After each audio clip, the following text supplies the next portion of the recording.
right. Well, we will start with the Parsha for the week is entitled Shoftim, which means judges.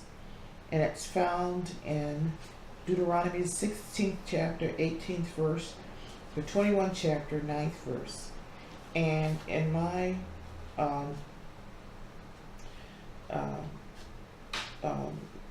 Torah, it's divided into 3 sections tonight. Administration of law and state, section 1, Deuteronomy 16th chapter, 18th verse to the 18th chapter, 8th verse. Administration of law and state, part 2, Deuteronomy 18th chapter, 9th verse to the 19th chapter, 21st verse. And administration of law and state, part 3, Deuteronomy 20th chapter, 1st verse to 21st chapter, the 9th verse. And Deuteronomy 16th chapter, 18th verse read, Shoftim ve shitrim teten lecha b'kol sha'arecha asher Adonai Elohecha noten lacha lishbatecha ve'shoftu et ha'am mishpat tzadek lo tita mishpat lo tiker panim ve'lo takak shochad ki shochad ya'avar ine chachmim ve'yislach devrei sadakim. You shall appoint magistrates and officials for your tribes in all of the settlements that the Lord your God is giving you, and they shall govern the people with due justice. You shall not judge unfairly. You shall show no partiality. You shall not take bribes, for bribes blind the eyes of the discerning and upset the plea of the just. Justice, justice shall you pursue. Psalm 89. I will sing of the mercies of God forever. With my mouth I will make known your faithfulness to all generations. For I have said, mercy shall be built up forever. The faithfulness you shall establish in the very heaven. I have made a covenant with my chosen. I have sworn by my servant David. Your seed I will establish forever, and build up your throne to all generations. This is the word of the Lord. Our Father in heaven, hallowed be your name. May your kingdom come. May your will be done. We give thanks to you, Lord God, for this day of rest that you created for man, that he might know that he is free, and that he might know that creation has stopped, and that he can do whatever he pleases on this day. We choose, Lord, to worship you and to recognize you as our God, to be mindful of the great acts that you have done for us, to free us from the penalty of sin through the death of Christ on the cross, as you have freed your children Israel, your chosen people, from the house of bondage, from the house of slavery, that they may be free and be a light to all nations, an example that all nations should follow, in recognizing the God who frees and delivers. For there is no other God like you. There never will be. And we worship this day, Lord. We worship you on this day, Lord, and give thanks for what you have done for us on our behalf. Great is thy name, Lord, and great is thy faithfulness in all the earth. Blessed be your holy name. In the name of the Christ we pray. Amen.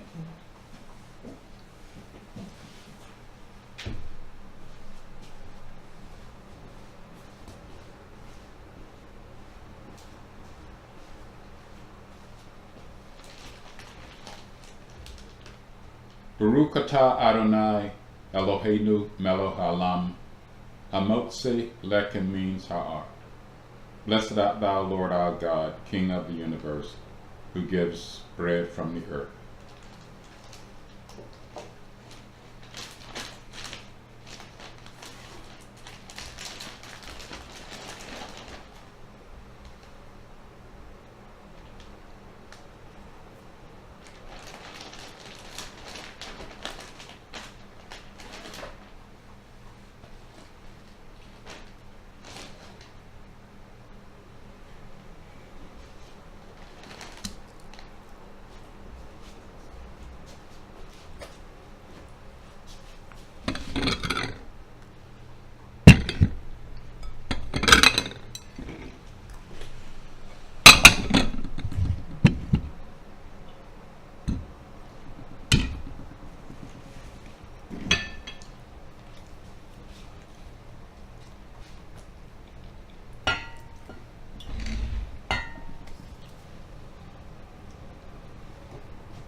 Baruch atah Adonai Eloheinu melech haolam Berei pri hagafen. Shabbat shalom. Shabbat shalom.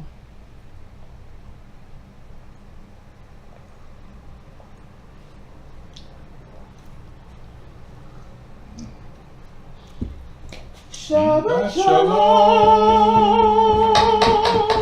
Shabbat shalom. Shabbat, Shabbat, Shabbat, Shabbat, Shalom. Shabbat, Shalom. Shabbat, Shalom.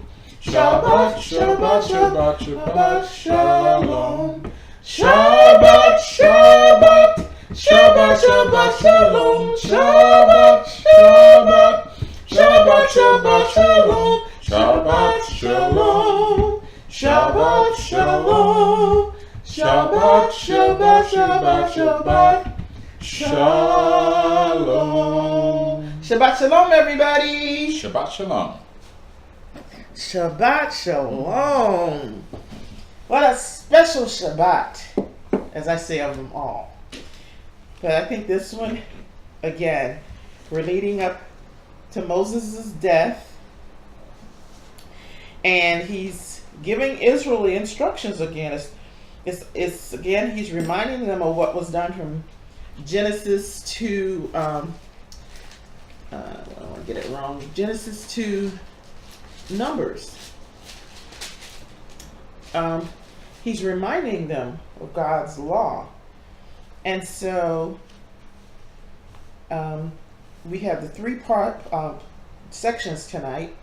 And John, I think I'll let you start us off by reading the first section from Deuteronomy 16th chapter, 18th verse, through the 18th chapter, 8th verse. And if you forget, I'll remind you where to stop. Okay. All right. You shall appoint judges and officers in your gates, which the Lord your God gives you, according to your tribes, and they shall judge the people with just judgment. You shall not pervert justice.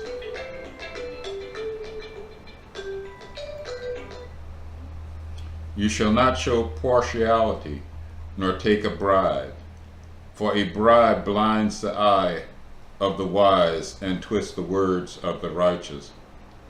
You shall follow what is altogether just, that you may live and inherit the land which the Lord your God is giving you. You shall not plant for yourselves any tree of a wooden idol, nor near the altar which you build for yourself to the Lord your God. You shall not set up a sacred pillar, which the Lord your God hates. You shall not sacrifice to the Lord your God a bull or sheep which has any blemish or defect, for that is an abomination to the Lord your God. If there is found among you any within any of your gates which the Lord your God gives you, a man or a woman who has been wicked in the sight of the Lord your God, in transgressing his covenant, who has gone and served other gods and worshipped them, and worshipped them, either the sun or moon or any of the hosts of heaven, which I have not commanded.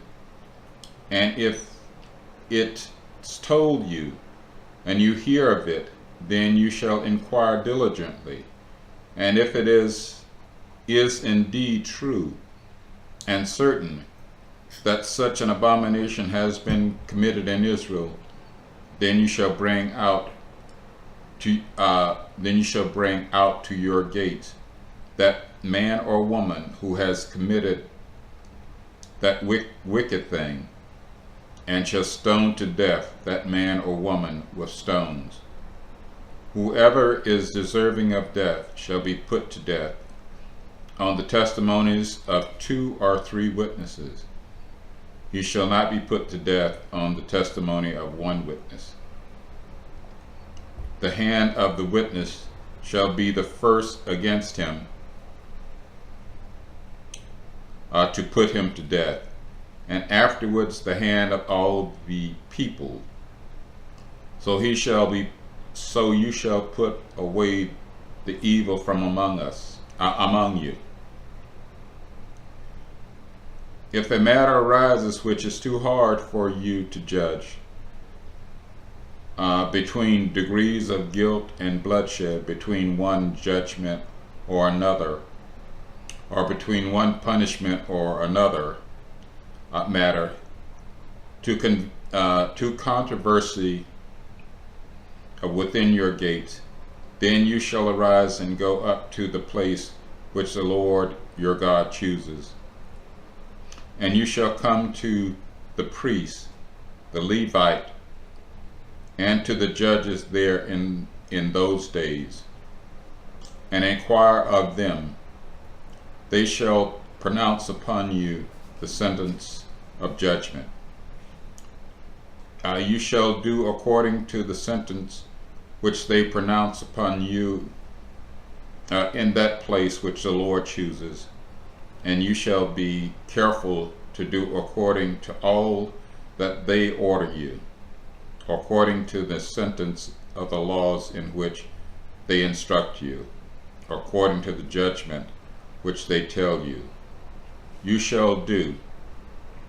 You shall not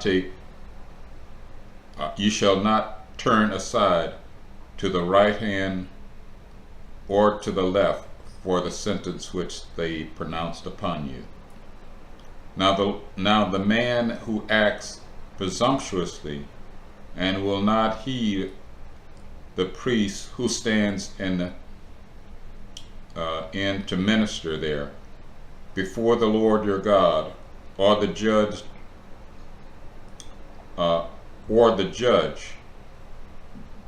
that man shall die. So you shall put away the evil from Israel. And all the people shall hear and fear, and no longer act presumptuously. When you come to the land which the Lord your God is giving you, and possess it, and dwell in it, and say, I will seek a king over me, like all the nations that are around me. You shall surely set a king over you, whom the Lord your God chooses, one from among your brethren. You shall set as king over you. You shall not use a foreigner over you, who is not your brother, but he shall not multiply horses for himself, nor cause the people to return to Egypt to multiply horses, for the Lord has said to you, you shall not return that way again. Neither shall he multiply wives for himself, lest his heart turn away, nor shall he greatly multiply silver and gold for himself. Also it shall be, when he sits at the throne of his kingdom, that he shall write for himself a copy of this law in the book, for the one before the priest the Levi. I think that's continue. What verse are you? 18 and 9. 18. That's 18 of 17. You go to 18 of Okay, 18 of 8 of 18. 8 of 18? I got too many. No, you didn't. You got to keep going. Chapter 18. Oh, 18. Okay. And it shall be with him, and he shall read it all the days of his life, that he may learn to fear the Lord his God, and be careful to observe all the words of that law and these statutes.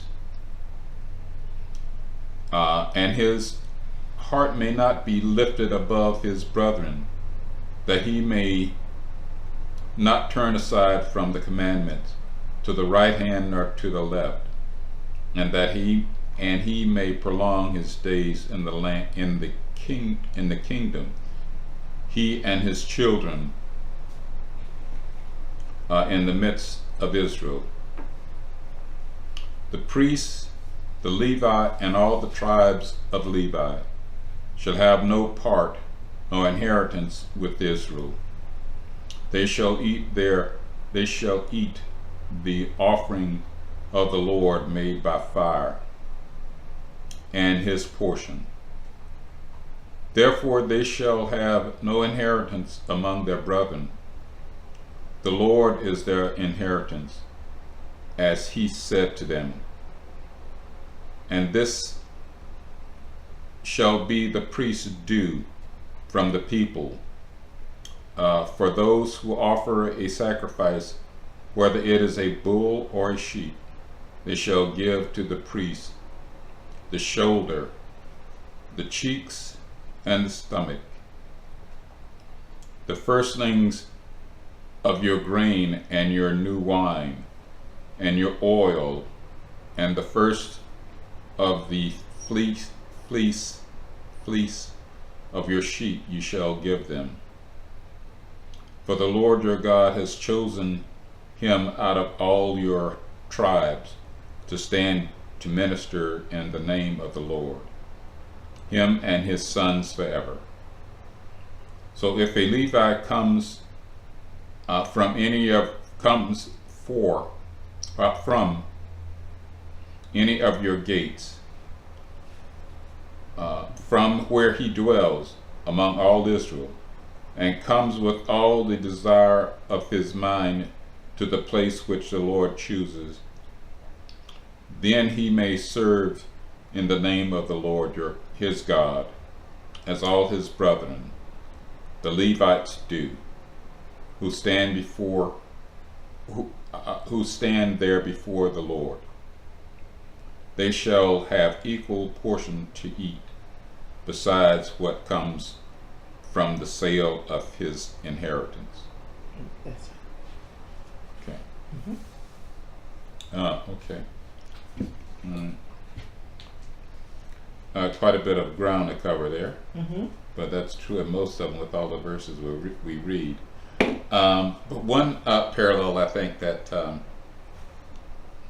the Americans take as far as government is concerned is that in order to be a president of this country, you have to be native born. You can't be a foreigner. Mm-hmm. Don't know if they picked that from here or not, but it is a parallel. Quite a few things struck me funny. Struck a chord. So let me try and start at the beginning, and I'll work my way forward. The first part deals with the appointment of judges and officers, and the type of person you want to pick would be a righteous person, someone who will not pervert justice, someone who will not take a bribe, but someone who's honest. And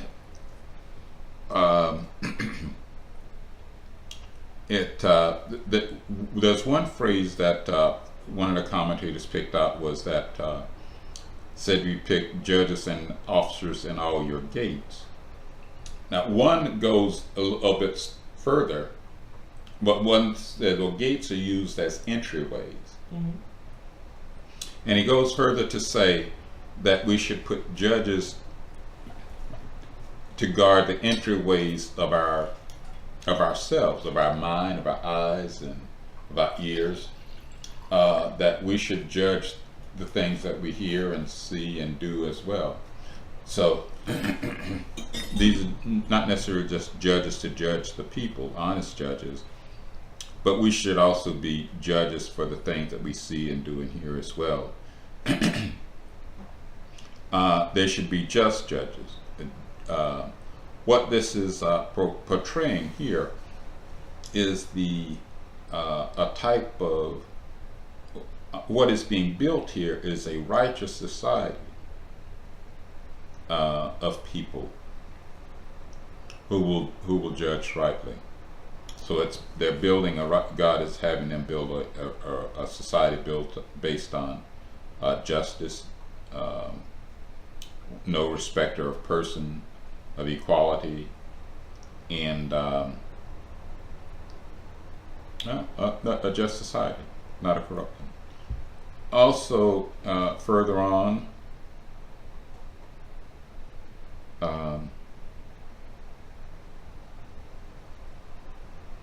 it talks about the sacrifices that the bull or sheep must not have a defect. Mm-hmm.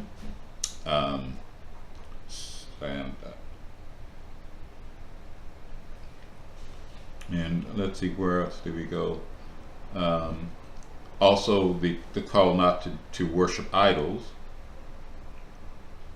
which is what the forefathers, some of the early founders had done, but he's calling them to a different standard now. Anyone that does that is deserving of death.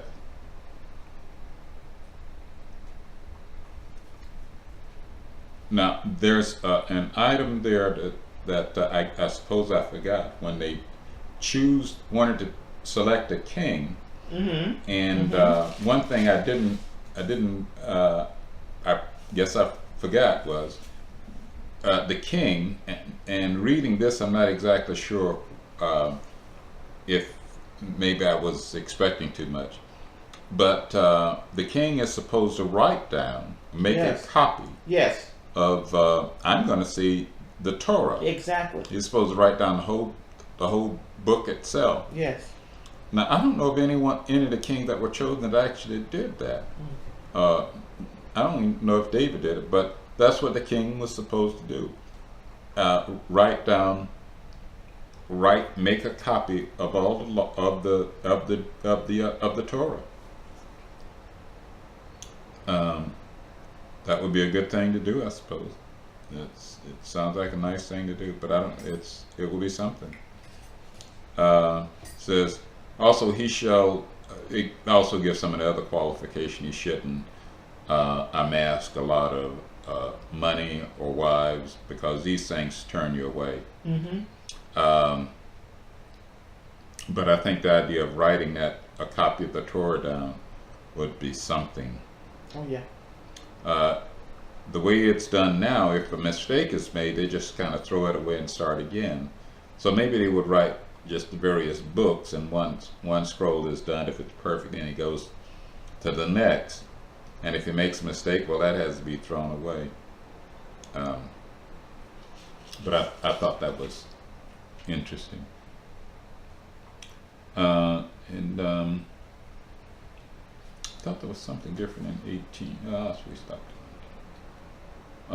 18 talks about the portion that the Levites get, how they're supported through by the people. Let's see. Other notes that I may have with me.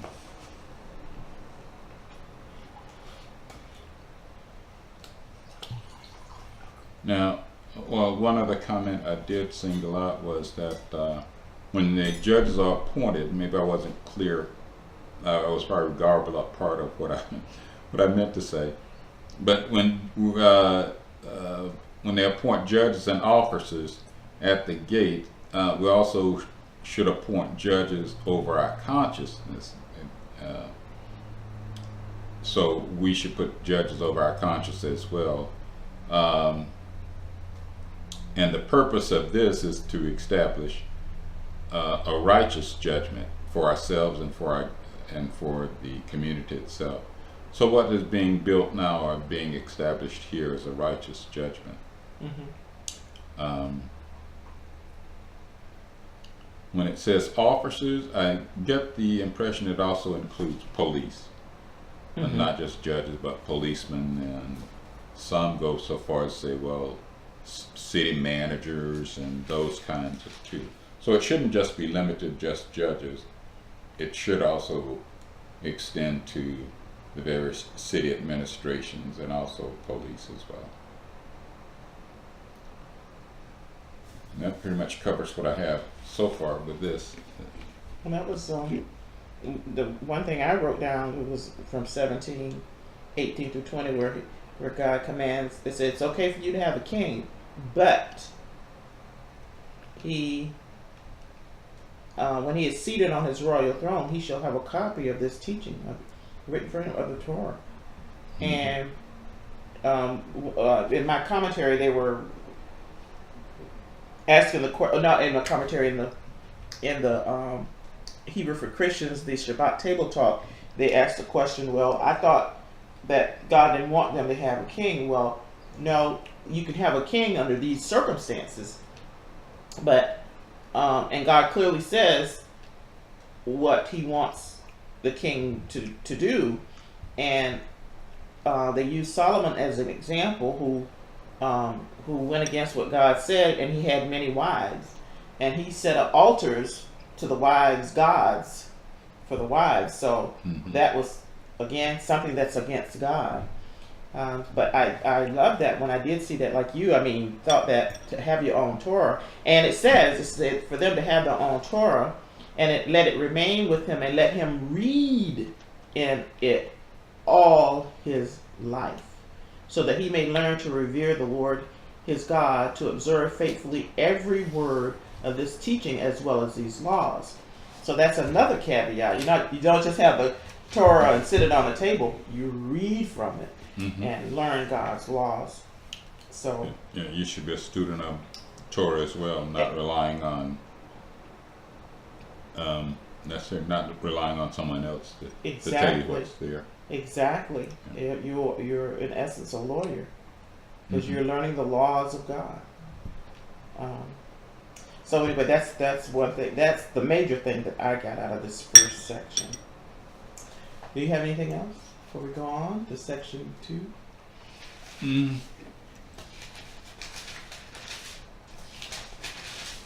If so, I may bring it up again, but I think that's all I have for now.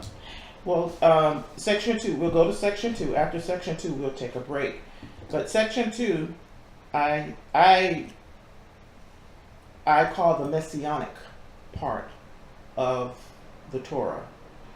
And you'll see, or I will comment on why I see this as the Messianic part of the Torah, because it clearly talks about Jesus or Yeshua. It clearly says who he is. And I start at Deuteronomy 18th chapter, 9th verse. When you enter the land that the Lord your God is giving you, you shall not learn to imitate the abhorrent practices of those nations. Let no one be found among you who consigns his son or daughter to the fire, or who is an augur, or a soothsayer, or a diviner, or a sorcerer, one who casts spells, or one who consults ghosts or familiar spirits, or one who inquires of the dead. For anyone who does such things is abhorrent to the Lord, and it is because of these abhorrent things that the Lord your God is dispossessing them before you. You must be wholehearted with the Lord your God. Those nations that you are about to dispossess do indeed resort to soothsayers and augurs. To you, however, the Lord your God has not assigned the like. The Lord your God will raise up for you a prophet from among your own people, like myself. Him you shall heed. This is just what you asked of the Lord your God at Horeb on the day of the assembly, saying, Let me not hear the voice of the Lord my God any longer, or see this wondrous fire any more, lest I die. Whereupon the Lord said to me, They have done well in speaking thus. I will raise up a prophet for them from among their own people, like yourself. I will put my words in his mouth, and he will speak to them all that I command him. And if anybody fails to heed the words he speaks in my name, I myself will call him to account. But any prophet who presumes to speak in my name, an oracle which I did not command him to utter, or who speaks in the name of other gods, that prophet shall die. And should you ask yourselves, how can we know that the oracle was not spoken by the Lord? If the prophet speaks in the name of the Lord, and the oracle does not come true, that oracle was not spoken by the Lord. The prophet has uttered it presumptuously. Do not stand in dread of him. When the Lord your God has cut down the nations whose land the Lord your God is giving, you have dispossessed them and settled in their towns and homes, you shall set aside 3 cities in the land that the Lord your God is giving you to possess. You shall survey the distances and divide into 3 parts the territory of the country that the Lord your God has allotted to you, so that any manslayer may have a place to flee to.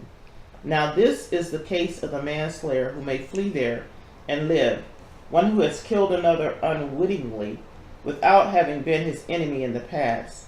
For instance, a man goes with his neighbors into a grove to cut wood. As his hand swings the axe to cut down a tree, the axe head flies off the handle and strikes the other so that he dies. That man shall flee to one of these cities and live. Otherwise, when the distance is great, the blood avenger pursuing the manslayer in hot anger may overtake him and kill him, yet he did not incur the death penalty, since he had never been the other's enemy. That is why I command you, set aside these cities. And when the Lord your God enlarges your territory as he swore to your fathers, and gives you all the land that he promised to give your fathers, if you faithfully observe all these instructions, which I enjoin upon you this day, to love the Lord your God and to walk in his ways at all times, then you shall add 3 more towns to those 3. Thus, blood of the innocent will not be shed, bringing blood guilt upon you, and the land that your God, Lord your God is allotting to you. If, however, a man who is his neighbor's enemy lies in wait for him, and sets upon him and strikes him a fatal blow, and then flees to one of these towns, the elders of his towns shall have him brought back from there, and shall hand him over to the blood avenger to be put to death. You must show him no pity. Thus you will purge Israel of the blood of the innocent, and it will go well with you. You shall not move your neighbor's landmarks set up by previous generations, and the property that will be allotted to you in the land that the Lord your God is giving you to possess. A single witness may not validate against a person any guilt or blame for any offense that may be committed. A case can be valid only on the testimony of 2 witnesses or more. If a man appears against another to testify maliciously and gives false testimony against him, The two parties to the dispute shall appear before the Lord, before the priests or magistrates in authority at the time, and the magistrate shall make a thorough investigation. If the man who testified as a false witness, if he has testified falsely against his fellow man, you shall do to him as he schemed to do to his fellow. Thus you will sweep out evil from your midst. Others will hear and be afraid, and such evil things will not again be done in your midst. Nor must you show pity. Life for life, eye for eye, tooth for tooth, hand for hand, foot for foot. Okay, I started making notes. You shall not, from the 9th verse, you shall not imitate the practices of these nations. And God was very specific in what they were doing, the nations were doing. They were just a list of things. Worship of Moloch, and Moloch required the burning of the consigning the son of the daughter by fire. And God says for them not to be involved in any of these things. And there's a whole list of despicable things that the nations were doing, and God clearly told them not to do it. Then in verse 15, which I think I've written down that it begins the Messianic portion of this. And God says to Moses, he said, the Lord your God will raise up for you a prophet from among your own people like myself, him you shall heed. And I wrote out the Hebrew, and it says Navi, which is a prophet, from your relatives, and it says also from your brother, like myself will I raise up to you the Lord your God, and you shall heed him. Then it goes on to say, then it goes on to God says, I'm heeding what they said when we were at Horeb, and they said, no, I don't want to listen to the Lord's voice anymore. And he said, I'm heeding what they say. He said, and again, in verse 18, this is very important, I will raise up a prophet for them from among their own people. This sounds like when God was telling them about from the Exodus from Egypt. He said, I will come and get you. I am not a ministering angel. So we know when we read this that God himself is going to raise up a prophet from them. Again, he reiterates, from their own people, like yourself, like Moses. And God says, I will put words in his mouth, and he will speak to all of them, all that I command. In the New Testament, the Brit Hadashah, Yeshua always has said, I and my Father are one. Whatever I speak what he has told me to speak. I speak nothing of myself. This again is part of that, where God says, my prophet, he's not going to be speaking anything of himself. He's going to be speaking clearly what I say to him. And Jesus said this over and over again. And the people at that time, Israel at that time, still didn't believe he was who he says he was. And we know that's partially from Romans, partially because God blinded them, and so they couldn't see who he really was. But I contend also that although he was clothed in, and I say clothed meaning not just his attire. I mean clothed in terms of his nature. He was, or his essence, and he was clothed in his very essence then, because he kept the Shabbat, he kept all the major holidays. He wore tzitzit, he wore a prayer shawl. He was within the Jewish community, so he was really going to synagogue. But I contend that one reason that the Jewish people now don't recognize him is because the church has taken away his essence. They've reclothed him in things that are not familiar to him, or things that he would not have been doing during that time, such as commanding worship on the first day of the week instead of revering the Sabbath day, and a number of other things that we can name, that he has been totally reclothed in a number of ways. And so, and then another point here that's very interesting. God says, he says in verse 18, I think, I will put my words in his mouth, he will speak to them all that I command. If anybody fails to heed the words he speaks in my name, I myself will call him to account. And the commentary said something very interesting. They were, kind of wondering what this meant. He says, call him to account. They thought that this was a divine judgment and not a human thing.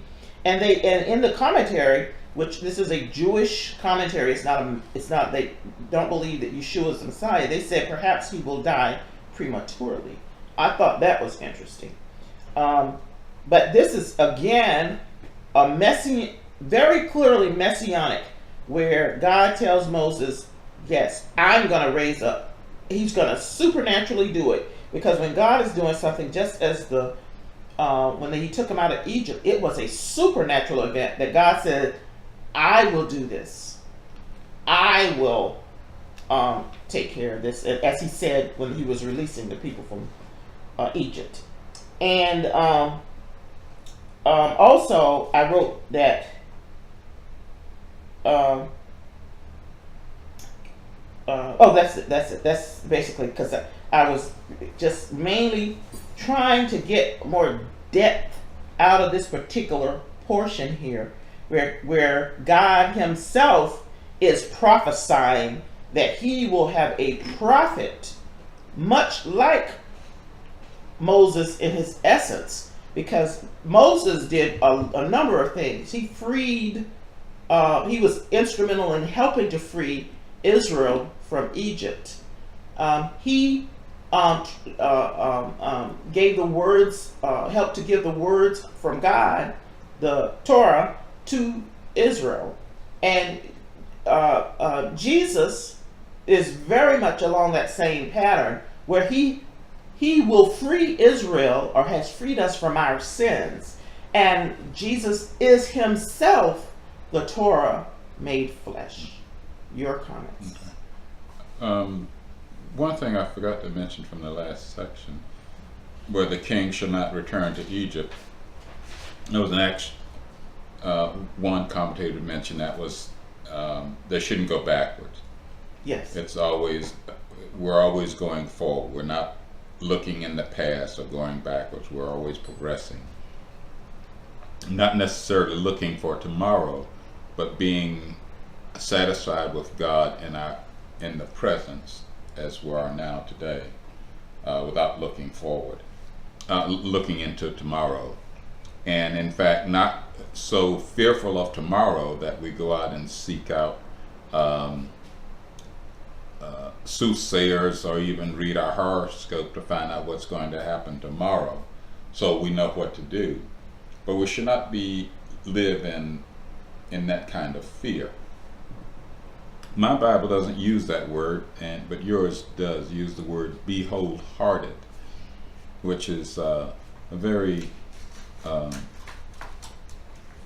a very interesting meaning, as to be complete in the moment, being complete with God.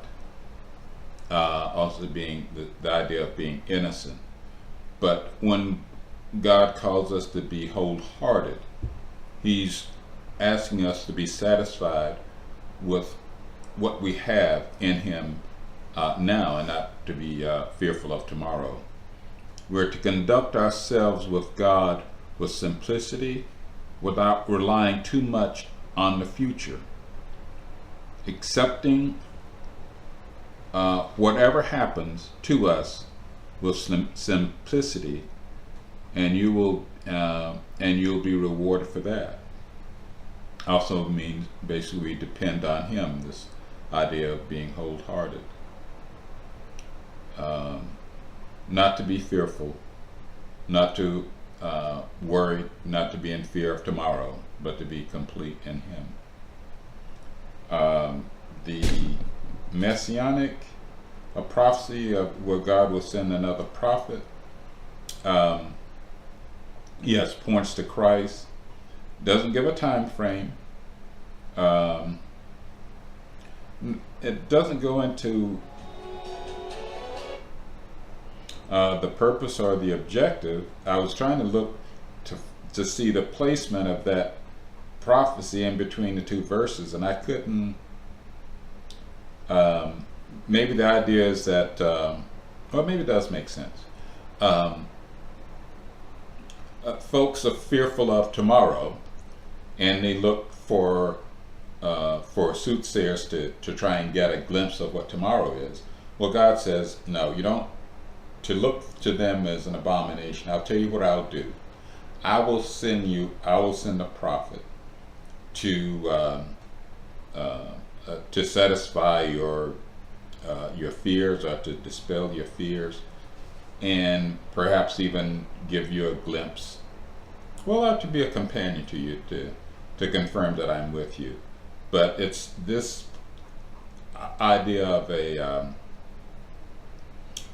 prophet that's coming, like Moses, comes on the heels of people seeking to know what tomorrow will bring, or what the future will bring. So no, don't worry about that. I will just be complete in me, and I will send a prophet to you who will speak just as Moses had spoken. Hope that wasn't too convoluted. No, because I'm going to dovetail off of that. I go back to what Moses, when God was sending Moses out the first time, and Moses asked God, well, who shall I say sent me? And we have the same kind of thing here, where God, the question is, did Moses ask that question? He says, no. Oh yeah, I think God asks the question. And should you ask yourselves, how can we know that the oracle was not spoken by the Lord? I guess he's anticipating that they're going to ask the same thing that Moses thought they would ask. Well, how can we be sure that this prophet you are sending us is from you? And God saying, if he explains, he's going to speak from my mouth what I'm saying. And this is a very clear, it's a very clear message for everyone, not just Jewish people, because it appears that the church has lost their way in terms of recognizing who Jesus is. Because there's, some people refer to him as the Greek Jesus, and then there's the true Jesus, because Jesus himself said, many shall come in my name. It doesn't mean that they are actually him. Matter of fact, they're counterfeits. Because if they're not him, they are anti-Messiah. And so we have him, his true essence has been covered.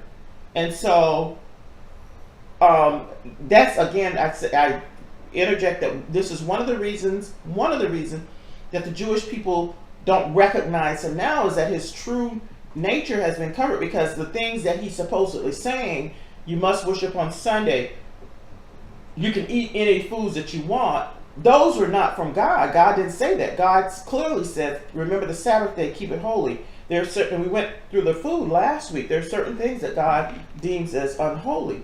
So there's a lot going on here in terms of, again, God assuaging their fears and assuring them that there will be someone to lead them, but someone greater, because God is raising him up. God is saying he himself is going to do this.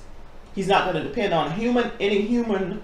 He may use human avenue, but it's going to be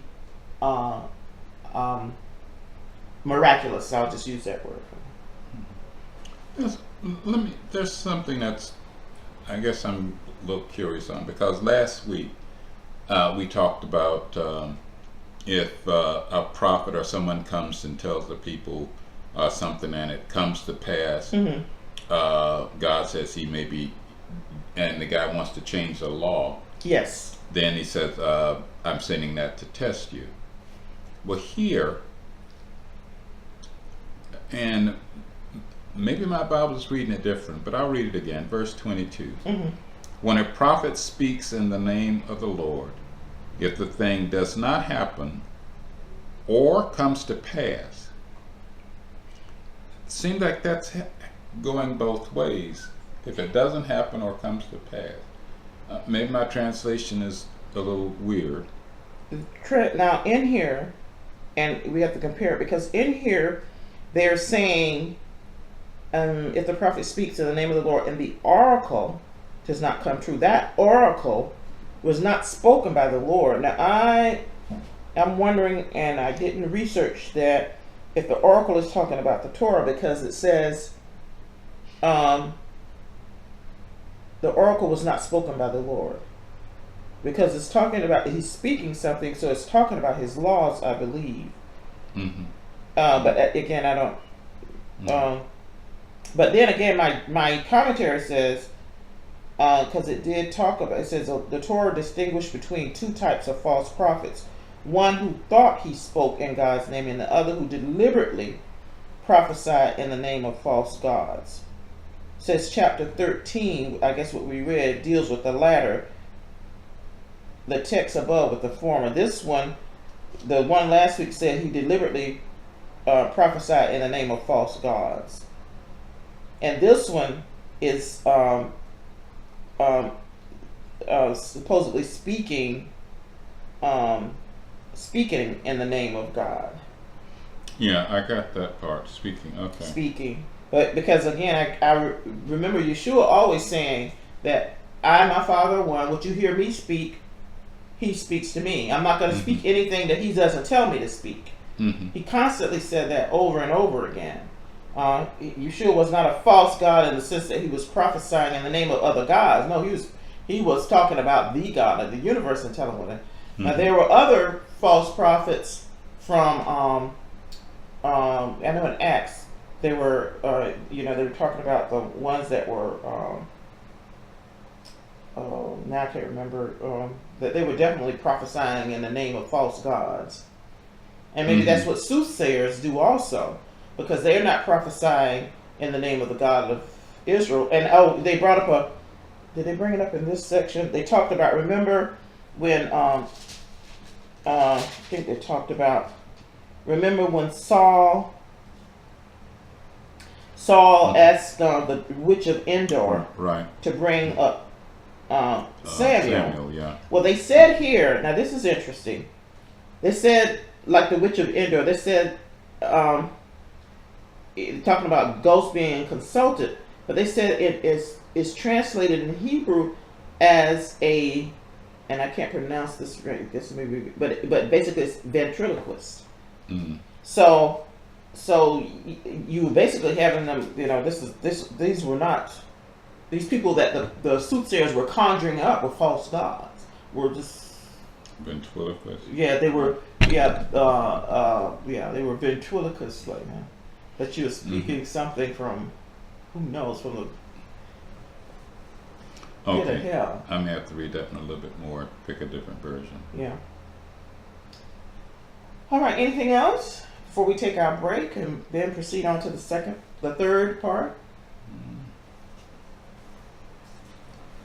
Okay.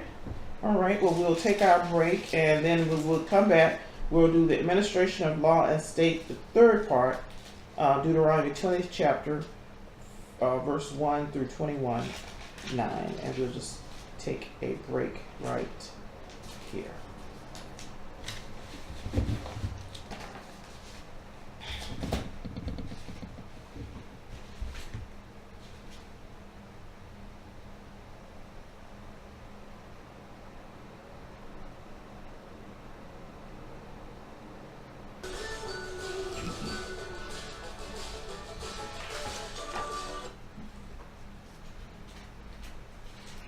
Okay.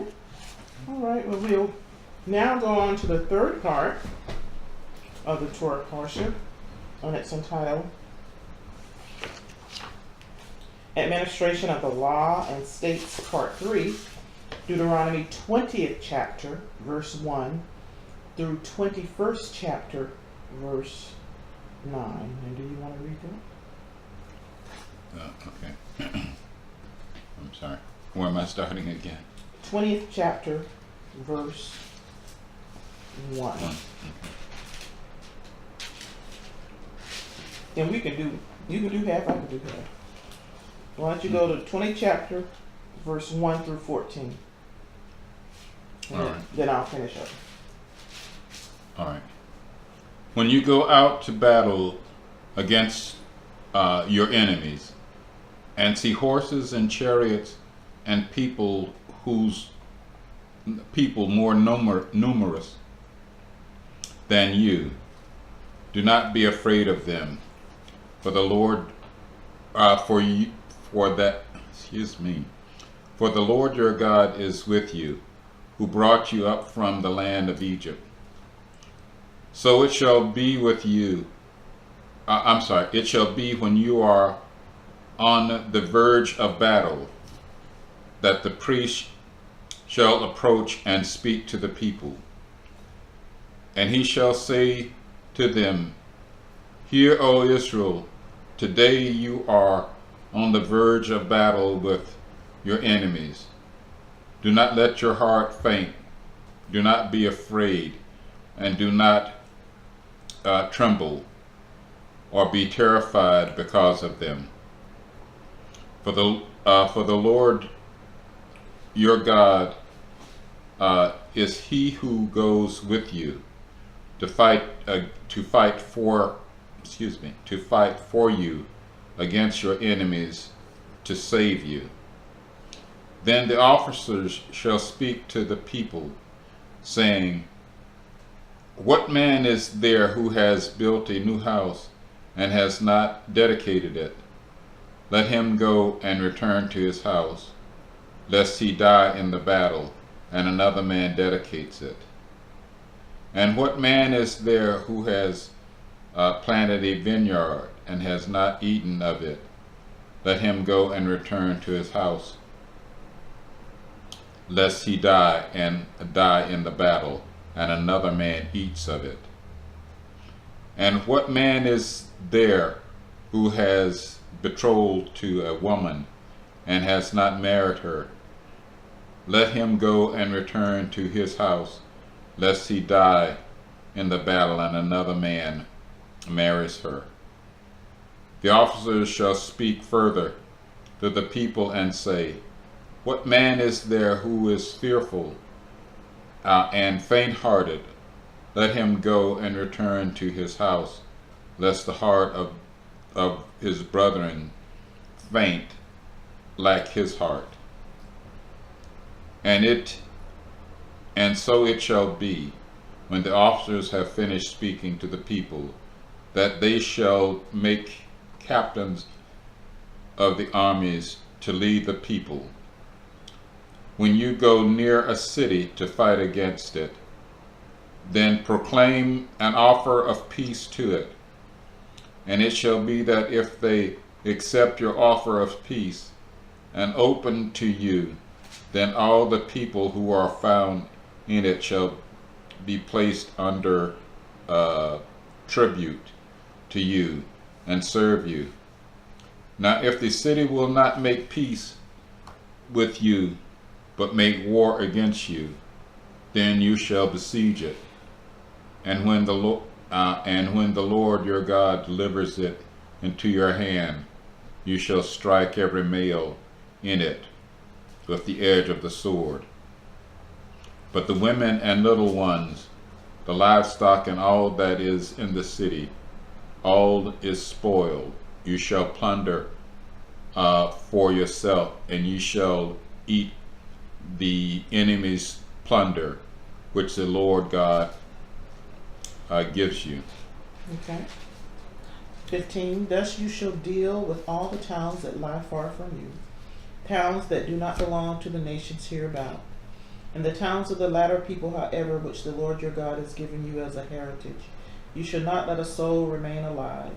No, you must prescribe them the Hittites, the Amorites, the Canaanites, the Perizzites, the Hivites, and the Jebusites, as the Lord your God has commanded you, lest they lead you into doing all the hard things that they have done for their gods, and you stand guilty before the Lord your God. When in your war against the city you have to besiege it a long time in order to capture it, you must not destroy its trees, wielding the axe against them. You may eat of them, but you must not cut them down. Are trees of the field human to withdraw before you into the besieged city? Only trees which you know do not yield food may be destroyed. You may cut them down for constructing siege works against the city that is waging war on you, until it has been reduced. If in the land that the Lord your God is giving you to possess, someone slain is found lying in the open, the identity of the slayer not being known, your elders and magistrates shall go out and measure the distances from the corpse to the nearby towns. The elders of the town nearest to the corpse shall then take a heifer, which has never been worked, which is never pulled in a yoke, and the elders of that town shall bring the heifer down to a rugged wadi, which is not tilled or sown. There in the wadi they shall break the heifer's neck. The priests, sons of Levi, shall come forward, for the Lord your God has chosen them to minister to him, and to pronounce blessings in the name of the Lord, and every lawsuit in case of assault is subject to their ruling. Then all the elders of the town nearest to the corpse shall wash their hands over the heifer, whose neck was broken in the wadi, and they shall make this declaration: Our hands did not shed this blood, nor did our eyes see it done. Absolve, O Lord, your people Israel, whom you redeemed, and do not let guilt for the blood of the innocent remain among your people Israel, and they will be absolved of the blood guilt. Thus you will remove from your midst guilt for the blood of the innocent, for you will be doing what is right in the sight of the Lord. Okay. You want to? Yeah. The first part, which talks about going into battle, and it names about 4 different groups of people who, for practical purpose, are exempt from going to the battle, and they all follow a very neat pattern. And I think one. Let's see, why did these men get an exemption from going into the battle is basically it. Mm-hmm. And one, it's in battle there's two sides, so to speak. There's a positive side and there's a negative side. Mm-hmm.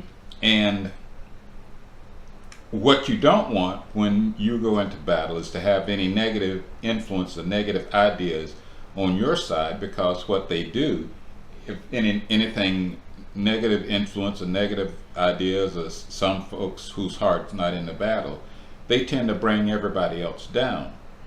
And what it says, I wrote, says, to eliminate negative ideas, fearfulness, hence those are the things, those who are thinking about home, and they're not in the battle. And the only thing you want fighting in the battle are those guys who have positive influences, positive mm-hmm. ideas, guys who wants to win. Mm-hmm. So these guys, not something special, but it's that their heart won't be in the battle. They're going to be thinking about home. They're going to have negative influences. They probably don't want to be there in the first place, mm-hmm. and that could affect the morale of the troops. Mm-hmm. So that's why they let them go. They could break the morale of the troop, and pretty much that's what happened with the 10 of the 12 spies. They just came back and broke the morale of the people. The entire nation. The entire nation. And here, just let them go back, mm-hmm. and let the guys who want to fight, because God is with them, and they will fight. I wrote this down, and I'm not sure how what my point was. It says the source of every problem the source of every problem is because we are not focused upon God. We don't see the whole. So the source of all our problem is that our focus is not upon God. There is another a thing, and I suppose I forgot about it. In every battle, every time, except for the first cities that were on the side of Jordan, and I forgot the cities they destroyed everyone, Og and Magog, I think. But here, when they fight the battle in the land, first thing they want to do, go for peace. Let's set up a peace treaty. And, once we set up the peace treaty, they become the spoils of war and no one gets hurt. But if they don't set up the peace treaty, then you go to battle. You kill the males, but not females and the children. But here, the idea is the first thing they try and set up is to sue for peace. And if not, then they went to battle. And I'm sure many folks forget that part. They think of the other parts. And the last part, I think, has to do with this innocent person that dies in the between cities. Yeah. And it's a little odd that the city that is responsible, the city that has to atone for it, or say we didn't kill this person, is the city that was closest to him. Yeah. Now, I guess, and why did they pick the elders? Not that they think the elders had anything to do with it. I guess not only the elders and the judges are the people who have to come out for that. It kind of gives you an impression that, well, maybe they're responsible. But I guess since they are the pillars of the community, they knew or should have known of any stranger that's coming into town. And if a stranger comes into town and leaves that town, they should make sure he's safely on his way, maybe offer some assistance to him, give him some provisions to go, and offer him some type of protection as he's leaving your city. That's one of the idea one of the commentators suggested, that these people, this stranger came through your town and you really didn't assist him. You could care less about him, but said, no, you're responsible. And what they do, they sacrifice a red heifer in some barren place where nothing will grow. And the heifer hasn't been worked. I'm not sure the rationale behind that. And they wash their hands, saying that this, don't hold this innocent blood against us. But it's the idea of that a stranger came to your city and you really didn't take care of him, and he left, and on his way to his destination he got killed.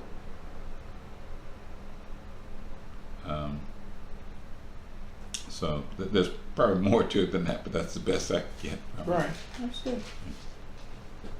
Well, I made one note about verse 21 when God says, "Have no fear of the enemy." I thought that was profound when he's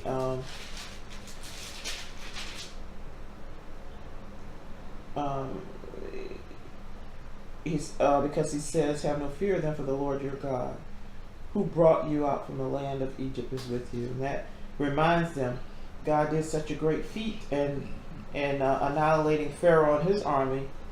Who are these people? They're nothing. They're nothing. So he says, "Has no fear." And then as I was reading the last part about the city of refuge, because not city of refuge, the city where they found somebody, and then it really kind of hit me that God had them go through this process to take the heifer and the elders of the town nearest to wash their hands over the heifer whose neck you broken. Mm-hmm. And then you shall make this declaration: our hand did not shed this blood, nor our eyes see it done. Absolve, O Lord, your people, Israel, whom you redeemed, and do not let guilt for the blood of the innocent remain among your people Israel. And immediately my heart just sank, because I'll talk about the country we live in. The United States has been shedding the blood of innocent children legally. They may have been doing it before, but it wasn't sanctioned by the government. But they've been shedding the blood of innocent children since 1973, I believe. And so I do not think the government has gone to God and said, forgive us, absolve us of the blood of these innocents. So this doesn't bode well for us when we have such blood on our hands and we have not gone to God to ask for forgiveness for shedding innocent blood. May God have mercy on us, because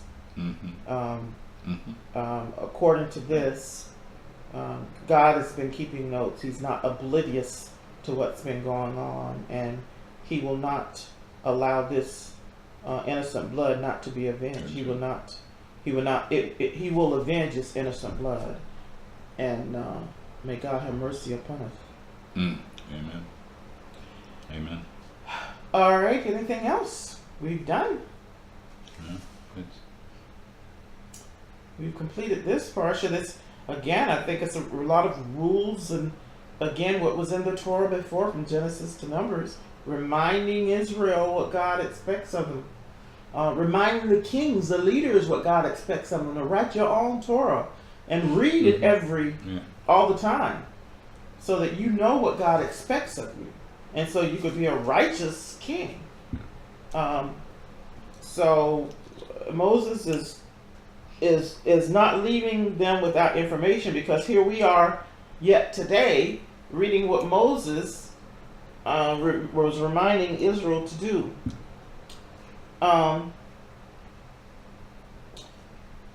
Okay, so now as we go on, we're getting closer again, as a reminder, to the High Holy Days. And so next week, the Parsha is in Deuteronomy 21st chapter, 10th verse to the 25th chapter, 19th verse. Ki tetse, which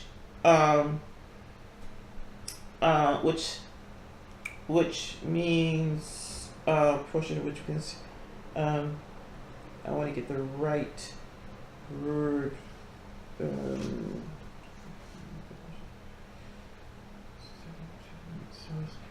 Okay, when you note these verses, Kitat says, when you take the field against your enemy. That's, I'll read it. Kitat say. Okay. Kitat say le milchama al ivecha untenu Adonai Elohecha beyadcha vishabata shivyo viraiti beshvia eshet yafat toar vechashekta ba velachakta lechak li isha. When you take the field against your enemies, and the Lord your God delivers them into your power, you take some of them captive, and you see among the captives a beautiful woman, and you desire her, and you take her to wife. And it explains what you need to do. So we have this, it goes to, like I said, Deuteronomy, the 25th chapter. So there, let me just tell you how many parts it is. The first part is the social wheel number 1, wheel, W-E-A-L. And the second part, again, social will 2. So they're talking a lot of laws, looks like. And then the social will 3. So there are a lot of laws that they're going to be going through. Again, Moses reminding them what to do when he's gone. So we'll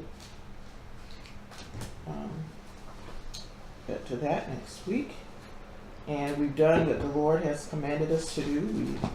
We've remembered the Sabbath day, and we remember his sacrifice with the bread and the wine. And we hope for his coming, his soon coming. And I'm going to get better about remembering what song to sing, and about having words printed out. I'll get better. I started singing the same old songs. Let's see if I can sing a Shabbat song.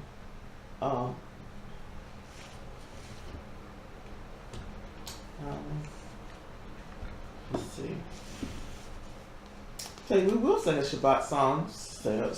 We'll sing the same Shabbat song we sang when we opened up. I think that's appropriate, and it will wish everyone a good Shabbat and a good week, and that God will speak to us during the Shabbat as we rest in Him and keep focused on Him. So we end it with our song that we opened it with. Shabbat Shalom, Shabbat Shalom, Shabbat Shabbat Shabbat Shabbat Shalom, Shabbat Shalom, Shabbat Shalom, Shabbat Shabbat Shabbat Shabbat Shalom, Shabbat Shabbat Shabbat Shabbat Shalom, Shabbat Shabbat Shabbat Shabbat Shalom, Shabbat Shalom, Shabbat Shalom, Shabbat Shabbat Shabbat Shabbat Shalom. Shabbat Shalom, everybody. Shavua Tov. Have a good week, and we will meet again next Shabbat, Lord's willing. Shabbat Shalom. Shabbat Shalom.